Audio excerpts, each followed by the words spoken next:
Best auto insurance coverage in Florida. Computerized tomography combines a series of X-ray views taken from different angles to produce cross-sectional images of bones and soft tissues. Doctors can look at these slices individually or perform additional visualization to create 3D images. CT images provide a lot more information than plain X-rays, and are used to quickly examine people who may have internal injuries. A CT scan can also image the brain and can check for blockages or other problems in blood vessels when combined with injected contrast material. Magnetic resonance imaging provides very detailed and precise images of the inside of the body. Unlike X-rays and CT images, MRI emits no radiation. Instead, MRI uses magnetic fields and computer technology to create images. In the past, MRI required you to be in a tunnel-like enclosure that was distressing for those with claustrophobia and for very large people. Advances have led to what is called the open MRI, which is a more comfortable non-confining MRI. There are different types of open MRI, such as tunnel-like enclosures with larger, more rectangular openings. Other open MRI machines are wide open on 3 sides, and many exams are performed with most of the body outside the machine. In this relaxing environment, you can even listen to music during the exam. A study published in the April issue of the Journal of the American College of Radiology has a new take on how to shorten your stay in the hospital. CT and MRI scans may reduce the amount of time you spend in the hospital if these procedures are used early in the process.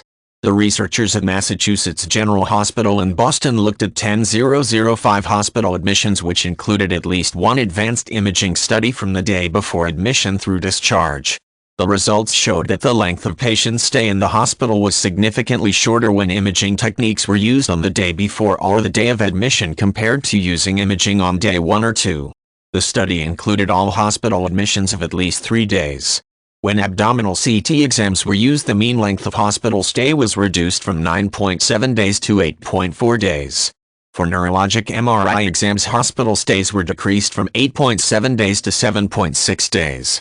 With the average cost of a day in the hospital at $2.129, we can estimate that early imaging would save $2.129 per hospital admission.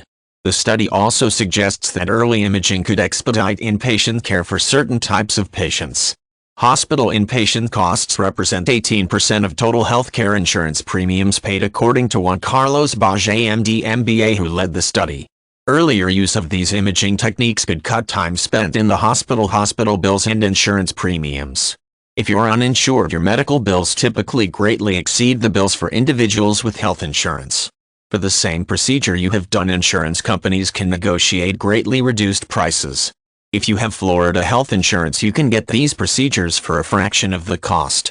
For example, copays for an MRI are typically around $120. Without insurance, the cost of an MRI is usually between $1,100 and $2,700, but there is really no limit on the prices that are charged.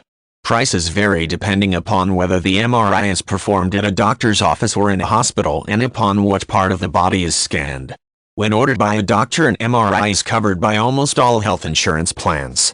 CT scans may slightly increase your risk for developing cancer because, like other X-rays, CT involves a brief targeted exposure to a small amount of ionizing radiation.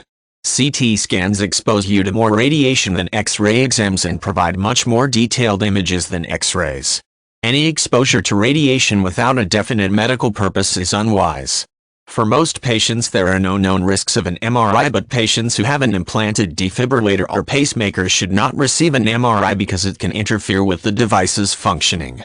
Nor should people with a cochlear implant or clips used on brain aneurysms have an MRI. Pregnant women should not have MRIs because the risks to fetuses are unknown.